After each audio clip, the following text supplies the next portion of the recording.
fantastic. So my name is Christian. Hi, I'm from Germany.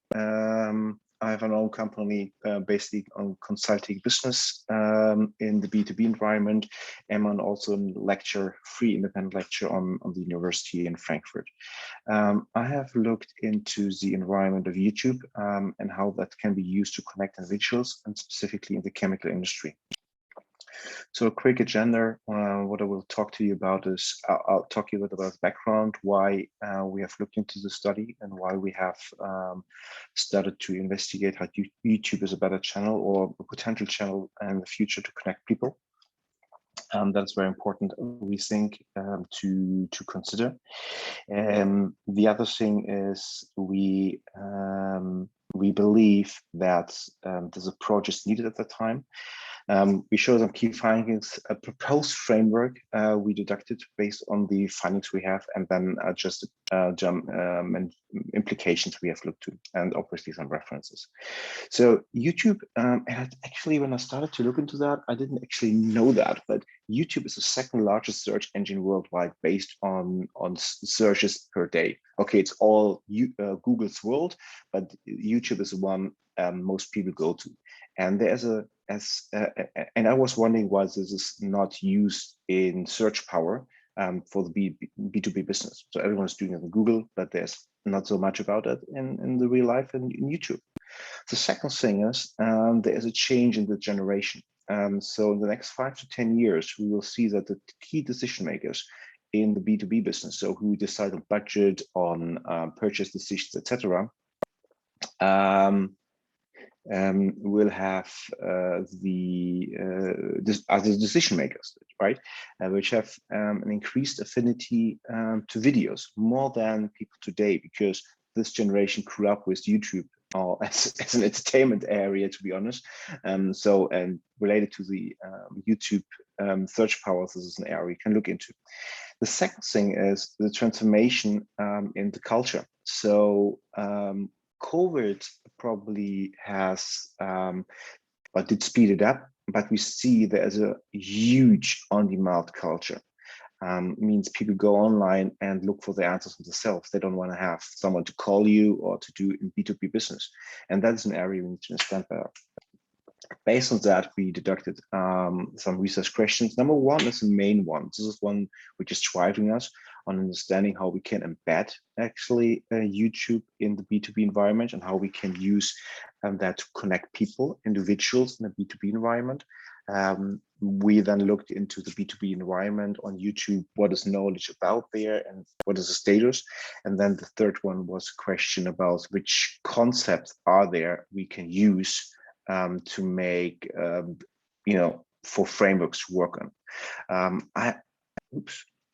Here you can see a quick summary of the ideas below, what we were looked into, understanding the elements, primarily the fundamentals in the communication and connections environment, what is really also in the B2B environment, using YouTube, and then we try to understand what are the conceptualization opportunities we have.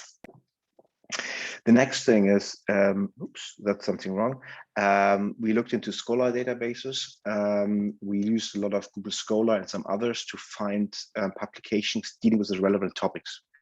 What we found is actually that from 2009 to 2022, 2021, there are just a few papers and journals out there discussing YouTube and B2B. There's a lot of social media and a lot of YouTube for B2C, but not with specific areas on B2B. So we found in total 48 publications really on YouTube on B2B in the title, keywords, or the abstract.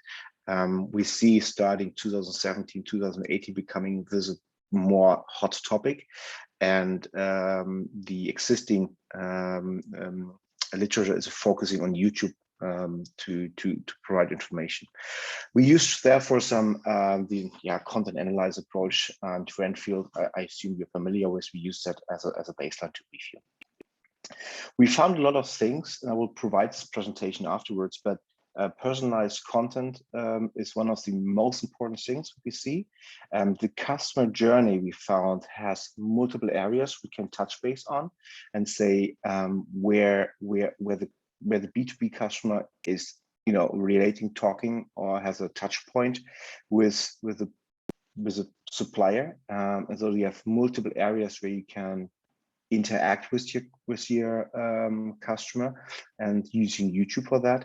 And the third one is really about social media. So there is a lot of emotion out there which is successfully used in B2C, which we can learn from. And the third one is that we use tutorials and interviews in B2C. But that is not so good in B2B, what is out there. We looked a lot of YouTube videos, and I can tell you there's not a lot of good content out there. So content, customer journey, and social media, what we can learn from these three areas, we put forward into a framework we looked at. And I will share the framework with you we deducted. So that is actually what we look at. And the framework we deducted is really on reality, I would say. So for managers in a company, how they can do that and how they can use YouTube. And we call that video success thinking. So what you need to consider in this kind of this circle is you need always to think about content. That's what we found across all areas we reviewed. Second, you need to look into the touch points, the awareness, the consideration, purchase, service, loyalty. You can combine that so you can either educate people or you can convince people on different areas of these touch points.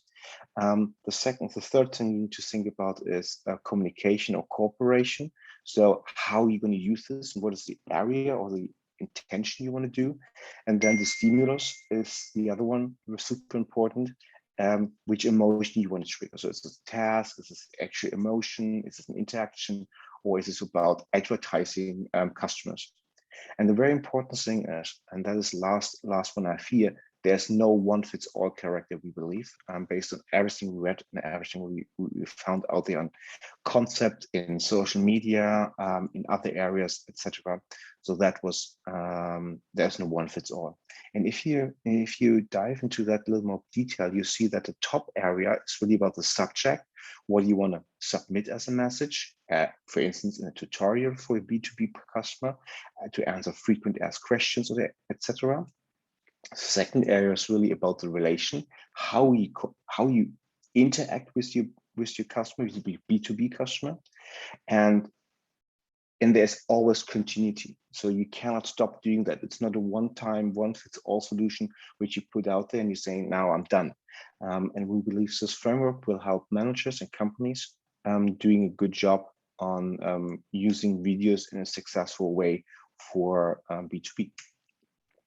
The implications we have here for the manager, we think it's a strategically and tactical fundament for embedding YouTube in B2B.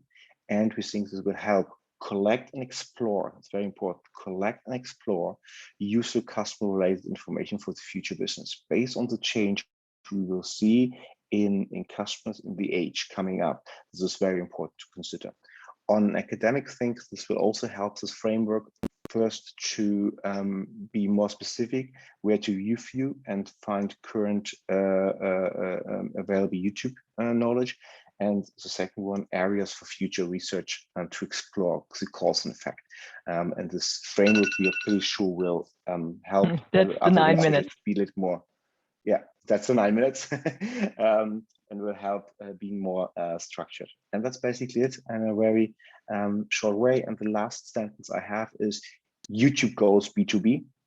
We are sure about that. Everything what we found, if you translate what you look into B2C, what happened about 5-10 years ago, this is coming now up. You see that in the number of applications. If you compare B2B, B2C, you see that it's coming up. And we think, again, this framework will help managers being successful. Yeah, and here's some reference we used. That's it. We are sure the communication will improve between companies and suppliers. Long story short.